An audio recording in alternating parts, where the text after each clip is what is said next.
Hello friends, नमस्कार। आज मैं आपके सामने पंचतंत्र से एक कथा लेकर आई हूँ। गंगदत्त ने सीखा पर देर से। एक बहुत बड़ा कुआं था। कुआं मानो मेंढकों का देश था। इसमें मेंढकों के कई राज्य बसते थे। एक राज्य का राजा था गंगदत्त। वह अपने पड़ोसी राजाओं से परेशान रहता था।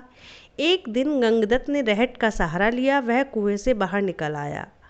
गंगदत्त अपने अपमान का बदला लेना चाहता था। अचानक उसकी नज़र एक काले सांप पर पड़ी। उसे एक चाल सूझी। उसने सांप को कुएं में ले जाने की सोची। शत्रुओं को मजा तो चखाना ही था। नीति कहती है कि पाँव में चुभे कांटे को अधिक तीखे कांटे से निकाला जाता है। शत्रु का नाश अधिक बलवान शत्रु के सहारे किया जाता है। बात काम कर गई।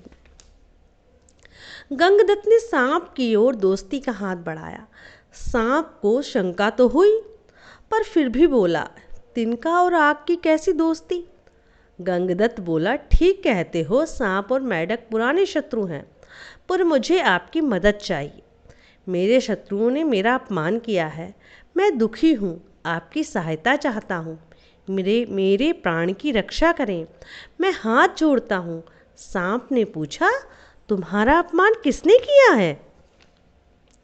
मेंढक बोला, भाई दोस्त होता है, लेकिन कभी कभी भाई दुश्मन भी हो जाता है। मेरी अपनी बिरादरी ने ही मुझे अपमानित किया है। शुरू में सांप ने गंगदत्त की बात नहीं मानी। उसने कहा, तुम लौट जाओ, मुझसे यह नहीं होगा।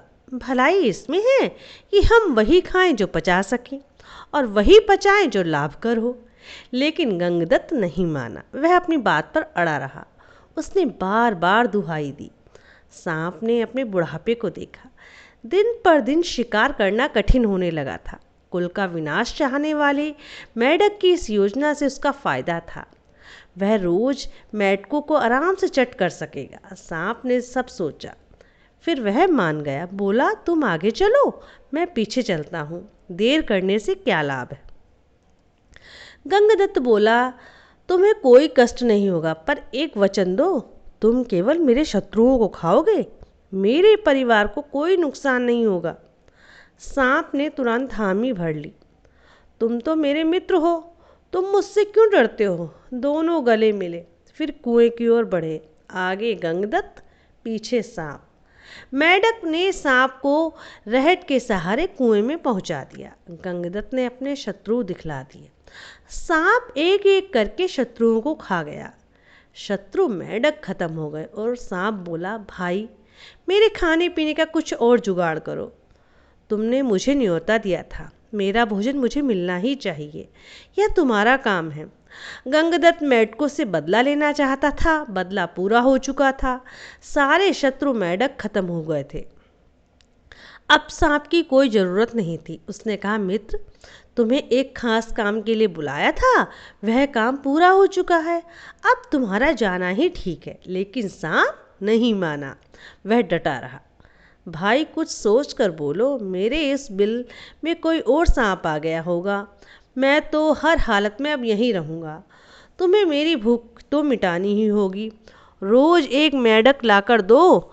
आनाकानी करना ठीक नहीं। अब गंगदत्त पछता रहा था, पर इससे क्या। उसे बड़ों की सीख याद आई। सच है, जो अधिक बलवान शत्रु को मित्र बनाता है, बाद में उसको नुकसान ही पहुंचता है। अब कोई चारा नहीं था। गंगदत्त अपने कुल से ही एक एक मेंढक सांप को देता। सांप का पेट एक से नहीं भरता। वह दिखाने को एक खाता और आंख बचाकर कई चट कर जाता। सांप की यह चालाकी गंगदत्त समझ रहा था। उसकी हिम्मत टूट चुकी थी। अब कपड़ा मैला हो जाता है तब आदमी कहीं भी बैठ जाता है, इतना भी नहीं सोचता कि जगह साफ है या नहीं। जब बहुत नुकसान हो जाता है तो आदमी की हिम्मत टूट जाती है। वह हथियार डाल देता है। हालत खराब होती जा रही थी। गंगदत्त का एक भी बेटा था। सांप ने एक दिन उसे भी खा लिया। गंगदत्त फूट फूट कर रोया। उसके आंसू थमते ही न थे। उसकी घरवाली ने भी उसी को धिक्कारा। डांटते हुए बोली, कुल का विनाश चाहने वाले, अपने बदले के लिए पागल हो गया। ऐसा बदला लिया कि सारे कुल का नाश कर दिया। अपना बच्चा भी नहीं बचा। अब रोने से क्या फ़ायदा। जो दूसरों को नुकसान करता है पहले उसी का नुकसान हो जाता है। अब तुम्हारी बारी है, समझे? भाग सकते हो तो भागो।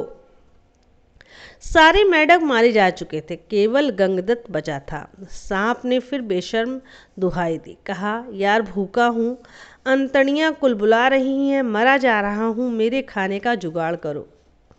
गंगदत्त ने पहली बार अक्ल से काम लिया, बोला, मित्र, अभी मेरी जान बाकी है, सोचो मत, मैं बाहर जाता हूँ, तुम्हारे मेंढकों को ले आता हूँ। भूखा लालची सांप उसकी बातों में आ गया, बोला, तुम मेरे सच्चे यार हो, मेरे भोजन का डोल बैठा दो, बाप से बढ़कर हो जाओगे, भूख से जान निकली जा रही है।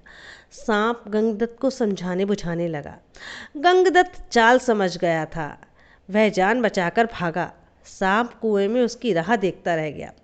दिन पर दिन बीते, न गंगदत्त आया न दूसरे मेंढक। कुएं में एक गोह भी रहती थी। सांप ने उस गोह को दूत बनाया, कहा, गंगदत्त मेरा मित्र है, उसे बुला लाओ, उसके बिना जी नहीं लगता, मैं कसम खाता हूँ उसको नहीं खाऊंगा, वह तो मेरा मित्र है।